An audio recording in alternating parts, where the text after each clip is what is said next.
Hello friends, आप सभी को दिल खोल करके स्वागत है। तो दोस्तों, हम लोग देख रहे हैं इस साल जो 10th का एग्ज़ाम होने वाला है 2024 में, उसके लिए एनसीईआरटी क्वेश्चनों का संग्रह देख रहे हैं। सबसे पहले ध्यान दीजिएगा, हो सके तो किसी की समस्या का हल बने, कारण नहीं। यह छोटी सी शब्द है, लेकिन यह शब्द में बहुत सी ताकत है। तो आगे क्वेश्चन देखिएगा। फर्स्ट क्वेश्चन कह रहा है कि वह अभिक्रिया जिसमें ऑक्सीजन का वियोजन और हाइड्रोजन का संयोजन है, तो वह अभिक्रिया किस नाम से जाना जाता है। इसका ऑप्शन देखिएगा, कह रहा है कि उपचय, और कह रहा है अवकरण, और ए और बी, और डी कह रहा है कि उपचय। यानी इसका आंसर हो जाएगा ऑप्शन सी होगा, अपचय और अवकरण।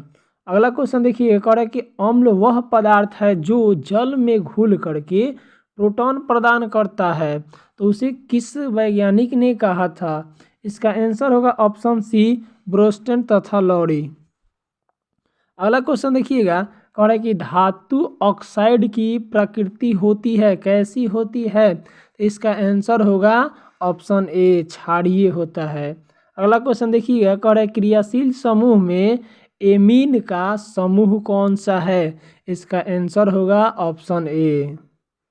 अगला क्वेश्चन देखिएगा, कह रहा है कि यह जो दिया हुआ है वर्ग 8 वाले को किस नाम से जाना जाता है। ऑप्शन देखिएगा, ऑप्शन ए कह रहा है उत्कृष्ट गैस, ऑप्शन बी कह रहा है चाल्कोजन, ऑप्शन सी कह रहा है हैलोजन, और ऑप्शन डी कह रहा है प्लेटिनम धातु। इसका आंसर क्या होगा, ऑप्शन डी, प्लेटिनम धातु होगा। अगला क्वेश्चन देखिएगा, कह रहा है कि वह अभिक्रिया जिसमें इलेक्ट्रॉन ग्रहण करता हो, ऋण आवेश की वृद्धि हो और ऑक्सीकरण संख्या का मान घटता हो, ऐसे अभिक्रिया को क्या कहते हैं। ऑप्शन ए देखिए, कह रहा है कि अपचय, ऑप्शन बी कह रहा है कि उपचय, और ऑप्शन सी कह रहा है कि ए बी, और ऑप्शन डी कह रहा है कि कोई नहीं। इसका आंसर होगा ऑप्शन ए होगा, अपचय होगा, यानी अवकरण होगा। सबसे मजबूत अकार्बनिक अम्ल कह रहा है, सबसे मजबूत अकार्बनिक अम्ल, तो इसका आंसर होगा ऑप्शन सी, HCl। और आपसे बोलेगा कार्बनिक अम्ल, तो यह हो जाएगा मेथनोइक अम्ल हो जाएगा, HCOOH हो जाएगा।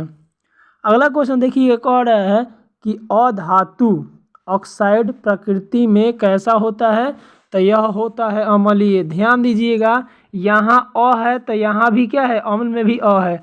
अधातु में अ पहले आता है, अम्ल में भी क्या होता है, अ पहले आता है। ध्यान दीजिएगा। आगे कह रहा है किसी कार्बनिक यौगिक में उपस्थित वह समूह जिस पर यौगिक का रासायनिक गुण निर्भर करता है, उस यौगिक को किस नाम से जाना जाता है।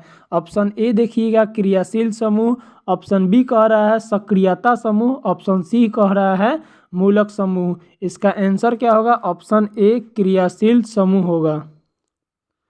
और लास्ट क्वेश्चन देखिएगा, कह रही क्या आप जानते हैं कि लेंथेनाइट समूह है वह किस वर्ग के अंतर्गत आता है। इसका आंसर होगा ऑप्शन डी, 3 के बी में आता है। वीडियो देखने के लिए तहे दिल से बहुत बहुत धन्यवाद।